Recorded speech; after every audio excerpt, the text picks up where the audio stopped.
L'invité du Grand Live, Baruch Ben Igal, bonsoir, merci d'être venu dans ce studio. Vous aviez hier évidemment beaucoup de colère, c'est encore le cas ce soir, il y a beaucoup de colère en vous après cette décision? J'ai été fondamentalement blessé et vexé hier soir de la décision, parce que la décision du juge Mazouz et du juge Kara n'est pas logique. Je ne viens pas parler de vengeance, je viens parler de dissuasion. Ce soir, des soldats et des soldates d'Israël sont allés dans les mêmes villages ennemis et villages palestiniens, et le profil des terroristes change aujourd'hui. C'est-à-dire que si jusqu'hier, le profil des terroristes était à 20 ans, on leur détruisait leur maison, c'est fini. Maintenant, ils ont une nouvelle police assurance. Si vous avez 40 ans et plus, et que vous avez 7 ou 8 enfants, eh bien, le tribunal israélien, dans le pire des cas, barricadera votre maison, fermera la pièce où vous viviez. C'est illogique. Tout l'État d'Israël bout de rage à cause de cette décision, tant à gauche qu'à droite. Tous les députés m'appellent, m'envoient des messages de soutien et tous exigent que l'on débatte à nouveau à la Cour suprême. D'ailleurs, avant d'entrer, justement, il y a quelques minutes, j'ai reçu un message officiel d'un des journalistes qui m'a demandé mes réactions, disant que le ministre de la Défense a posé une demande officielle pour qu'il y ait un nouveau débat avec des juges plus nombreux, parce que leur décision n'est pas logique. Il n'y a pas de dissuasion là, et nos soldats sont simplement abandonnés à leur sort. Comme vous le savez, je n'ai pas d'autres enfants. Je ne parle pas de vengeance, je parle de dissuasion. Ce qui est important pour moi, c'est tous les soldats et soldates de l'État d'Israël. Mon fils n'était pas à l'armée de défense des Juifs, mais à l'armée de défense d'Israël. Le juge Kara, qui n'est pas juif, a été défendu aussi par mon fils. Et mon fils a défendu les citoyens non juifs de ce pays. Nous n'avons pas de haine pour les Arabes, nous n'avons jamais haï les Arabes. Nous avons un problème avec les Palestiniens, non pas avec les Arabes. Il faut totalement séparer les choses. Nous n'avons pas de problème ni avec l'islam, ni avec les Arabes, ni quoi que ce soit. Je n'ai qu'un seul problème, c'est ce Palestinien qui a assassiné mon fils et sa famille. Sa maison doit être détruite. La maison doit être détruite pour dissuasion, pas pour autre chose. Vous avez l'impression de vous retrouver au milieu d'un combat politique aujourd'hui, et du coup la justice est laissée de côté parce qu'il y a ce combat politique à la Cour suprême avec des juges qui veulent visiblement en finir avec ces destructions de maisons. Nous ne faisons pas de politique. Amit, mon fils, vous voyez sa photographie là, il est bien au-dessus de la politique. Amit n'a pas servi ni le Likoud, ni Bleu-Blanc, ni Yesh Atid. Il a été à l'armée de défense d'Israël. C'est ça qu'il faut comprendre. Tzahal est au-dessus de la politique. Quand mon fils porte son uniforme, c'est notre fils à tous. Quand je vois un soldat de Tzahal, je ne lui demande pas s'il est séfarade, ashkénaze, nouvel immigrant ou quoi que ce soit d'autre. Dès qu'il porte l'uniforme, vous pouvez être druze, bédouin, musulman ou autre.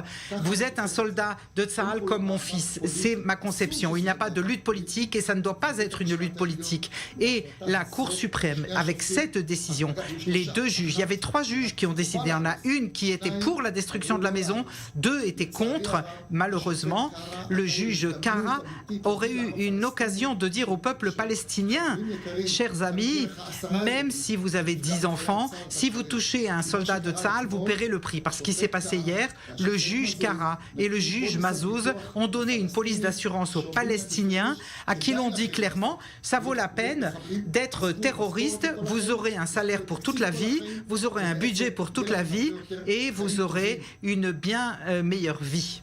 Alors vous le disiez, il va y avoir sans doute une deuxième requête déposée par le gouvernement. Benny Gantz l'avait dit dès hier. Il y aura peut-être cette fois plus de juges qui vont se prononcer, plus seulement 3. Donc vous avez espoir que qu'on revienne sur ce qui a été décidé hier ? Écoutez, je ne sais pas si la décision sera changée ou pas, mais je veux que la composition soit élargie et plus diversifiée des juges. À la Haute Cour suprême, il y a des gens de très haute qualité. Je fais confiance à la Cour suprême. Je suis citoyen israélien et mon fils n'est pas tombé pour rien. Il a servi l'armée d'Israël dans une unité d'élite de l'armée d'Israël. Il était dans le commando de Golani, qui est les meilleures unités d'élite, au service de tout le peuple d'Israël, y compris tous les juges. Et donc, l'ordre du jour personnel des juges doit être mis de côté. Ce qui doit compter, c'est la loi. Et la loi est très claire. Vous avez tué un soldat, peu importe qui vit dans votre maison doit être détruite. C'est ça la loi. Il n'y a pas ici une question différente.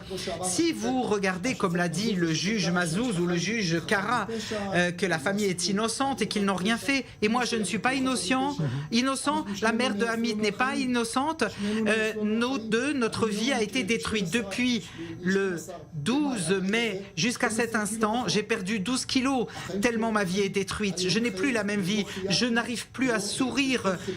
Toute la joie de vivre que j'avais a été détruite. Je veux revenir au travail, je veux revenir à la vie, je veux pouvoir faire mon deuil tranquillement. À chaque fois, autre chose vient. Et cette décision m'a brisée. Hier, j'ai été au cimetière où sont enterrés aussi mes parents d'ailleurs, et j'ai pleuré et j'ai demandé pardon à mon fils. Je lui ai demandé de nous pardonner. J'ai pris le drapeau d'Israël que j'ai baissé et mis en berne parce que c'est une journée triste pour Israël.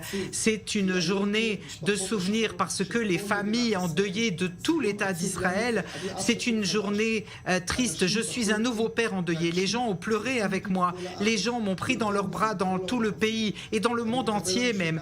Je reçois des appels d'Angleterre, de France. J'ai même reçu aujourd'hui un appel d'un juif de Tunisie qui comprenez ma souffrance. Et cela est terrible parce que cette décision est une décision illogique.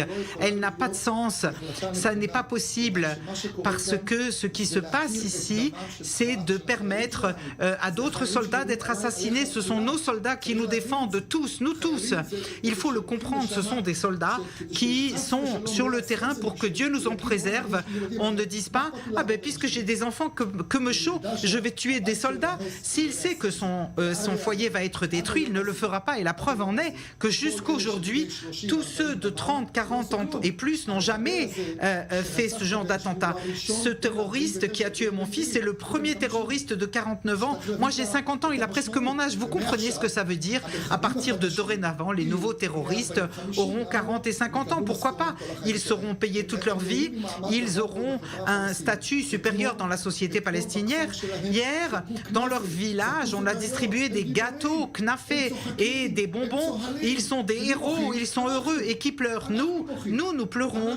Nous sommes ceux qui sont en larmes. Eux, ils ont leur père en vie et moi, j'ai un enfant mort. Alors même au niveau du malheur et de la tristesse, de la perte, je suis plus triste qu'eux. Alors, nous avons des juges que je respecte vraiment ici en Israël. Je suis moi-même un homme du monde de l'éducation. J'éduque aux valeurs et à la justice. Pourquoi est-ce que ma souffrance n'est pas prise en compte? Pourquoi est-ce que ma souffrance et pourquoi est-ce que les juges n'ont pas pris en compte aussi la destruction de ma maison et de celle de sa mère? Et ça n'a pas été pris en compte et c'est injuste. Les Palestiniens, ce père qui a jeté la pierre aurait dû penser à ses enfants. Il n'a pas pensé à ses enfants. Le prix à payer est à payer. Et j'espère, je crois au Tout-Puissant. Je crois profondément que la justice sera et que cette maison sera détruite et que rien d'autre ne pourra avoir lieu parce que j'ai tout un pays qui me soutient, il y a tout un peuple derrière moi et dans le monde entier, et je vous l'ai dit, du monde entier, je reçois des messages de soutien. Cela ne va pas de soi et en ce jour, je veux dire merci de tout cœur à tous par Facebook qui m'envoient des messages et qui me font des likes et vraiment cela me réchauffe le cœur. Et aux téléspectateurs qui voient votre programme en français, je veux leur dire merci, merci à tous. Cela me réchauffe le cœur. Nous sommes tous dans le même bateau. Je vous remercie parce que mon fils et le vôtre, comme il est à moi, Hamid Benigal, est aussi à vous. Et c'est important de le comprendre. Eh bien, merci en tout cas, Barour Ben Igal, d'être venu témoigner pour votre fils.